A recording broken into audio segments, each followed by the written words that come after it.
Hi, it's Summer and this is my May and June wrap up. I think between May and June I read like 13 or 14 books, so I'm just gonna get right into it. The first book that I read in May was The Assassin's Blade by Sarah J Maas. I wasn't originally planning on reading this one with my reread because I feel like, or at least I felt like, once you've read it once you don't really need to again. But the audiobook became available on Libby, so I just decided like, why not? And I'm actually really glad that I did pick it up because there was so much that I had forgotten. There's so much of her backstory that just makes the other books have more depth to them. And there's also characters that get brought back into the plot and stuff later on. So it was just kind of like a nice little refresher, and I had a really fun time reading this. So I think I gave this one 5 stars when I first read it, and I think I'm gonna stick with my 5-star rating. After that, I picked up House of Hunger by Alexis Henderson. I loved this. I gave it 5 stars. You've probably already heard me talk about this one a little bit on my channel and other videos just because I couldn't not talk about it before the wrap up. I still just can't stop thinking about it. It's this kind of like alternate history, I think maybe like Victorian era inspired. The main character is really poor and really struggling, and one day she sees a flyer to have a job as a blood maid. In this world and this country, the elite and powerful rich people employ young women to become blood maids for them, and it basically just means that they drink the blood of these young women because they think it has like healing properties and things like that. It pays really well, and you're also just kind of like taken care of for the rest of your life. So since she's desperate, she signs up for it. So you're hearing her experience living in this like mansion type manor house or something, letting this woman drink her blood, and also just her interactions with the other blood maids. The main thing that I've been telling everybody about this is that it's lesbian vampires. So it's obviously not real vampires, but it definitely has vampire vibes, and it's also sapphic. So it was just like such a good book. Such a good time. Yeah, I loved it and I definitely recommend. After that, I read The Bodyguard by Catherine Center.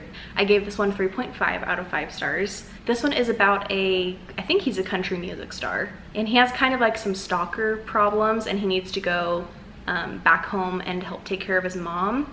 So he gets assigned a bodyguard, and it's a female bodyguard. And to help keep the stress off of her mom, of like her worrying about him and his safety, they decide that the bodyguard is going to pretend to be his girlfriend. I always love a good fake dating trope, so it was fun. For this one, I said I really enjoyed this and read it basically in one day. I couldn't stop thinking about it. As much as I loved it, I really didn't care for Hannah. I didn't like the writing style, breaking the fourth wall and telling the story from a future perspective. Ooh, I forgot about that, and I really hate that. And the climax felt a little silly. Maybe it was just how the audiobook narrator told it, but I just didn't take it seriously. I loved the forced proximity, but I think a 3.5 is fitting. I really, really liked it and will be thinking about it for a while, but there were enough things I didn't enjoy that I can't give it a full 5. Yeah, breaking the fourth wall and telling the story from like a future perspective, red flag. I hate that. That is definitely a book ick for me. So I don't know. I feel like 3.5, but also I kind of feel like I could maybe go down to a 3. After that, I picked up You Shouldn't Have Come Here by Geneva Rose. I gave this one 2.5 out of 5 stars, and I read this for my friend Jesse's book club, Sleep When I'm Dead. I was actually the co-host for this one, so that was super fun. This one was intriguing, but I had problems with the pacing. I felt like it was kind of slow for a lot of it, and then the ending was just like so fast paced, and I wanted more of the end of the book energy to be sprinkled throughout the rest of it. Also, Jesse and I were talking about our theories and stuff, and we figured the ending out. So I wasn't really surprised. I didn't have that shock value that I think could have upped my rating a little bit. I also couldn't really figure out what the tone of the book was supposed to be. This one is about a woman who randomly picks this town to go and visit on a vacation. She's staying in an Airbnb, but the host is also like in the Airbnb with her. It also has some really weird, creepy small town vibes. And there's also a lot of like really weird like sexual tension between the host and her. It does have a really good twist if you don't see it coming, so I would maybe recommend it if you enjoyed her other book, The Perfect Marriage. After that, I read Final Girls by Riley Sager. I've been trying to read his whole entire backlist, and I'm actually all the way caught up now, so that's kind of exciting. I gave this one 3 stars. For this one, I said not the best pacing and kind of predictable. I liked it just fine, but it's definitely not my favorite Riley Sager. This one follows, just like the title says, some final girls. I think there's 3 of them that we're like mainly following. They've each become kind of famous in the media for surviving terrible things and being the only ones left alive. Honestly, I have forgotten so much about it. I don't know if I could even really tell you what else happens. I think one of the final girls goes missing or something, and so the other two final girls are trying to figure out like what happened to her, I think. Yeah, it was just fine. Like, I don't know, like obviously it's kind of forgettable.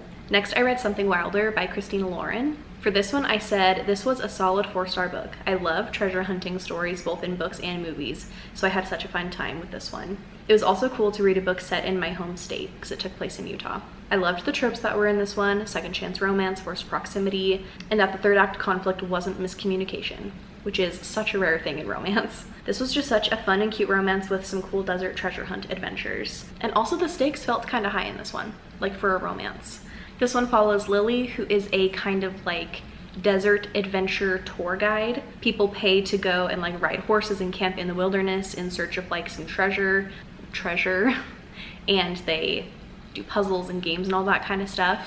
This group of guys signs up for the tour, and when they get there, she realizes that one of the guys is an ex of hers. He used to work on the same ranch as her, and he had to leave abruptly, and they just like never ended up reconnecting. So like I said in my review, this is second chance romance, which is hit and miss for me, but I liked it in this one. Pretty quick into the expedition, some things start to go wrong, and there's also some real treasure hunting that starts taking place. It was really fun, and like I said, I'm just a sucker for a treasure hunting story.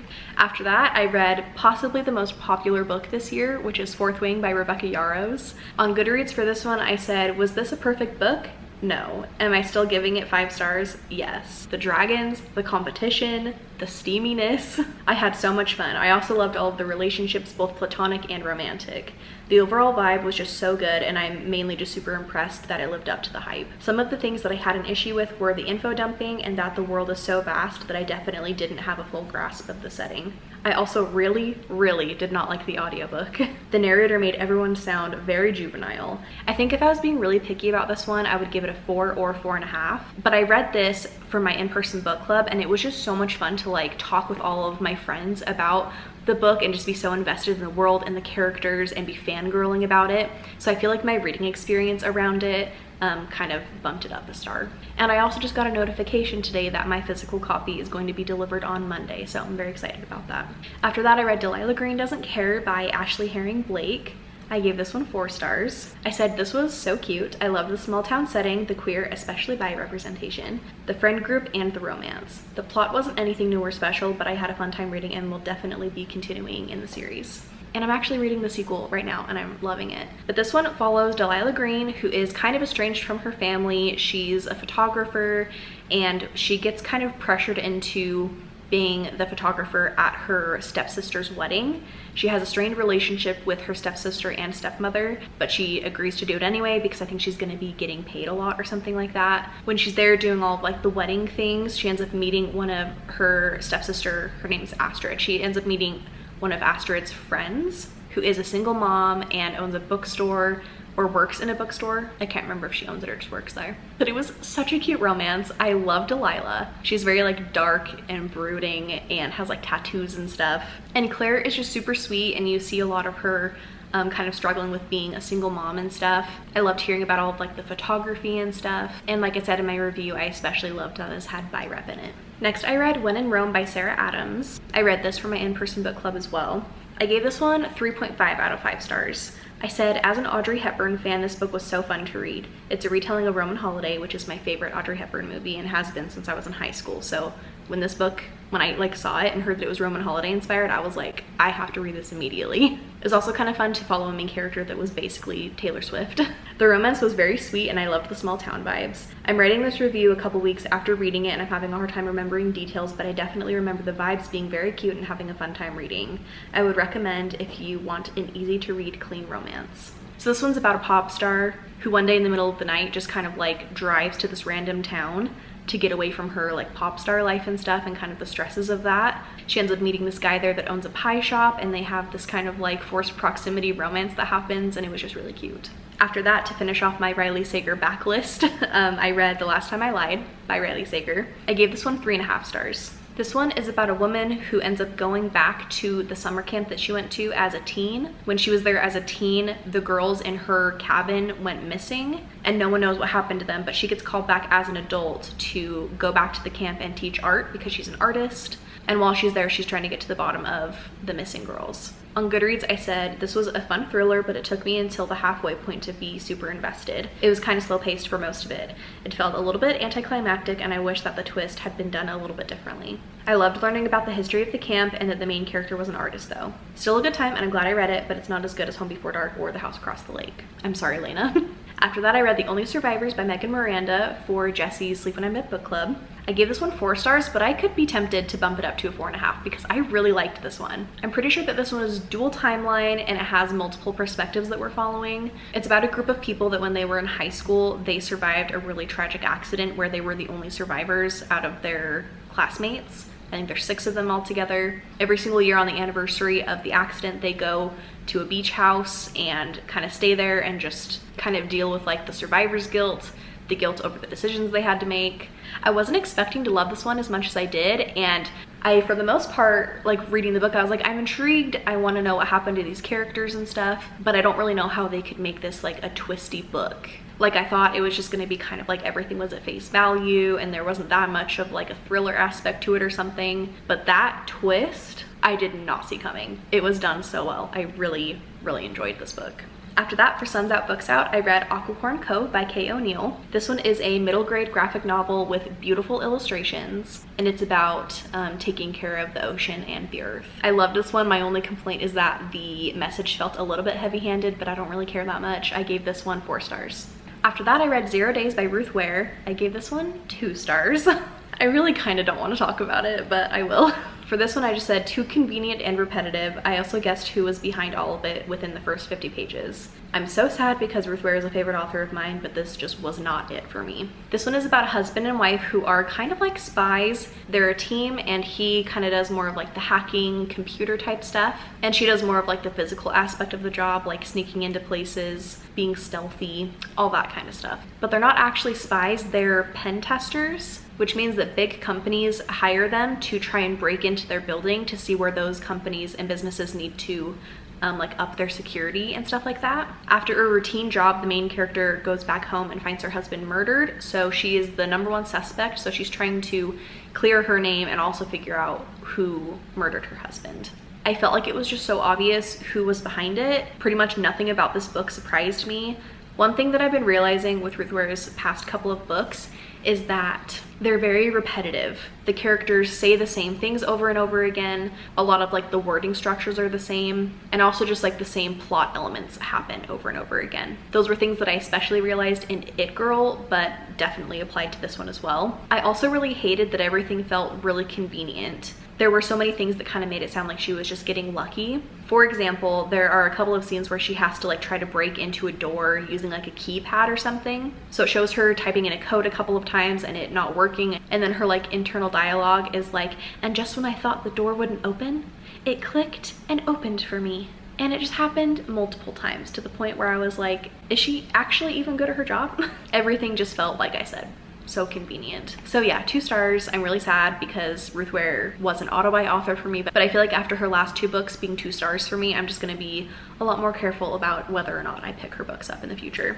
And then the last book in this wrap-up is Betreed by Emily Henry. I gave this one 3 stars. For this one, I said I was really enjoying this one for the first 100-ish pages, but after that I started to have issues with the pacing. It just felt longer than it needed to be, and even though I knew this was going to be dark and sad prior to picking it up, I didn't think those things would take up as much of the book as they did. The title and cover art of this one are so misleading. For positives, I thought the banter and the chemistry between January and Gus was fun, the small town vibes were cute, and I really enjoyed the writing, other than the pop culture references. I was hoping to love this one more, but I still liked it, and I definitely want to try out more books from Emily Henry in the future. This one follows January, who is going to be living in a beach house for the summer while she tries to finish a book for her deadline because she's an author. She's been having writer's block though, so she's really hoping that like just being secluded in this beach house will help her just like sit down and write. She finds out that her next door neighbor is her college rival who is also an author. So it's a little bit of like some enemies to lovers. One night they end up making this bet with each other that they can't each write a book in the opposite genre of what they normally write. So January, instead of writing romance like she usually does, is going to have to write a dark literary book. And Gus, instead of writing a dark literary book, is going to have to write a romance novel with a happy ending. And throughout the book, they're kind of helping each other with the research for those novels. So so that they're not going into a new genre like completely helpless. So January is taking Gus out on like dates and stuff like that to help him get inspired for the romance novel, and he's taking her to go and interview people from a death cult. And listen, I honestly was kind of excited to read about like death cult stuff because I just think that's interesting, but it just took up so much of the book. Like halfway through, I was like, oh, this is kind of cool. Like I'm into this. But then during the second half, it still was just such a prominent thing that it just felt like a lot. So for how dark this book ended up being, this cover is like so misleading. Also the title Betreed, I think they go to the beach twice, and it's not even for very long or a very big portion of the book or like a scene or anything like that. Like I would hardly even associate the beach with this book at all. After finishing this, I was actually just like so bothered by the cover that I redesigned it. So this is what mine turned out like. And I'm not the best at drawing people, but honestly, I think that I prefer mine over this one. Those were all of the books that I read over the past 2 months. Let me know if you read any of the same books as me. I really don't know what to make the secret emoji. Actually, you know what? Leave a watermelon emoji because of my eyeshadow to let me know that you made it to the end of the video. Thank you so much for watching, and I will see you in the next one.